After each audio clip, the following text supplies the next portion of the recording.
Hi hello అందరికీ. ఈరోజు వచ్చేసి spicy chicken with garlic non ఎలా చేసుకుందామో చూసేద్దామా. దానికి కావాల్సిన ఇంగ్రీడియంట్స్ ఇక్కడ లిస్ట్ చేశాను, చూసేయండి. ముందుగా స్టవ్ ఆన్ చేసుకొని కడాయి పెట్టేసుకొని ఆయిల్ పోసేసుకొని 2 మిర్చీస్ వేసేసుకొని అక్కడ కట్ చేసుకున్న ఆనియన్స్ వేసేసుకొని కొంచెం తొందరగా మాగడానికి నేను సాల్ట్ వేసేసుకున్నాను. ఇప్పుడు లిడ్ పెట్టేసుకుందాము.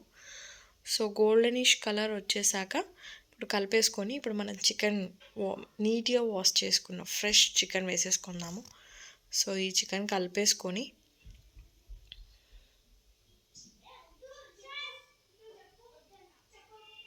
ఇది కలిపేసుకొని అప్పుడే మసాలాలో యాడ్ చేయకుండా కొంచెం ఆ నీసు వాసన ఆ కౌసు వాసన పోయేదాకా మనం లిడ్ పెట్టేసుకుందామండి. సో లిడ్ తీసేసి ఇప్పుడు నేను అల్లం వెల్లుల్లి పేస్ట్ యాడ్ చేశాను. మంచిగా కలిపేసుకొని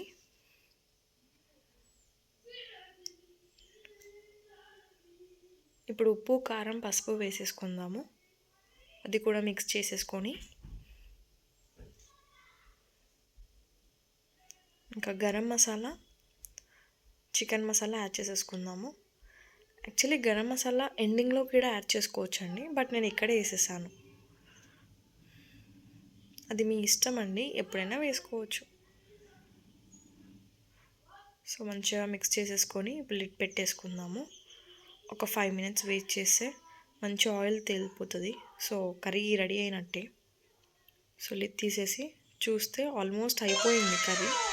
సో ఫ్రైలాగా కావాలి అంటే ఇలా సర్వ్ చేసుకోవచ్చు, బట్ మేము గ్రేవీ లాగా ఇష్టపడతాం కాబట్టి సో గ్రేవీ లాగా చేస్తున్నానండి. కొంచెం వాటర్ పోసుకున్నాను. సో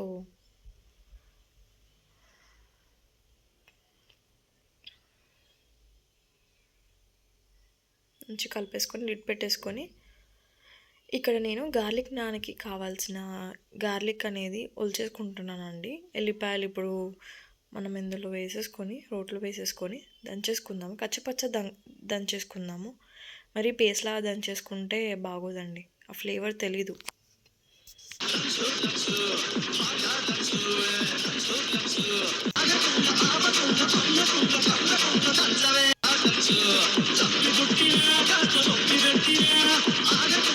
సో ఇక్కడ నేను స్టవ్ ఆన్ చేసుకొని ఒక చిన్న కడాయి పెట్టేసుకొని కొంచెం ఆయిల్ పోసేసుకొని అందులోనే గార్లిక్ వేసాను. అందులో ఇప్పుడు మనం సన్నగా కట్ చేసుకున్న కొత్తిమీర కూడా వేసేసుకుందాము. అది మంచి ఫ్లేవరిష్గా అయిపోతుంది కొత్తిమీరతో పాటు గార్లిక్. కొంచెం సాల్ట్ వేసేసుకోండి, ఇంకా బాగుంటుంది, తొందరగా మాగుతుంది.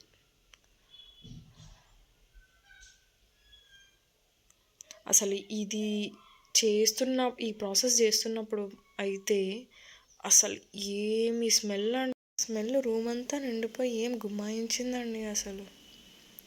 ఇక్కడ నేను మైదా పిండి తీసుకున్నానండి, పూరి పిండి. సో వాటర్ పోసేసుకొని సో నార్మల్గా మనం చపాతీ లాగా కలిపేసుకుందాము. చపాతీ పిండితో చేస్తే బాగోదండి నాన్స్ అనేవి. సో నేను పూరి పిండి తీసుకున్నాను. ఇక్కడ నేను ఆయిల్ వేస్తున్నాను సాఫ్ట్గా రావడానికి. పెట్టేసుకొని సో అది నానింది. ఒక 10 మినిట్స్ వదిలేస్తే చాలా సాఫ్ట్గా మెత్తగా బాగా వస్తాయండి. ఇక్కడ నేను చపాతీ లాగా చేసేసుకుంటున్నాను.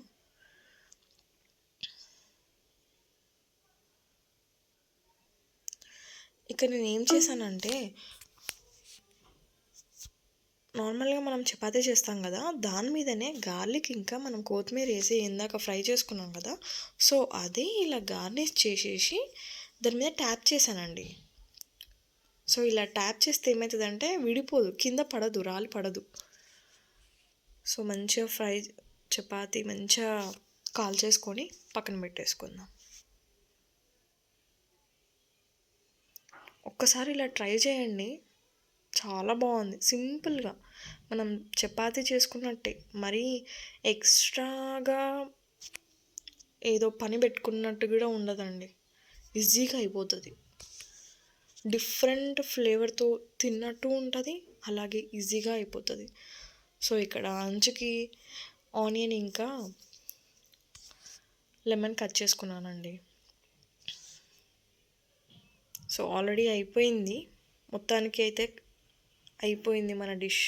ఇప్పుడు సర్వ్ చేసేసుకుందామండి. చూడండి ఎంత బాగా వచ్చిందో, అదిరిపోయింది అసలు.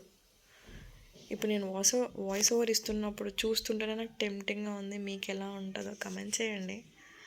మన చికెన్ సర్వ్ చేసేసుకుందాము. సో గార్లిక్ నాన్తో పాటు చికెనేనా, ఆనియన్స్, లెమన్ ఉంటే ఇంకా మామూలుగా ఉండదు. ఇంకా అలా మెల్లగా ఆనియన్స్ మీద లెమన్ పిండేసుకొని పక్కన పెట్టేసుకొని అలా తింటూ ఉంటే ఇంకా మామూలుగా ఉండదండి. ఇంకా స్వర్గమే. ఇంకా దాని మీద ఆనియన్ పెట్టేసుకొని అది మామూలుగా రాలేదండి టేస్ట్. చాలా బాగా కుదిరింది taste. If you like the video, please do like, share and subscribe to my channel Kavya Arjun Vlogs. Thank you for watching, guys.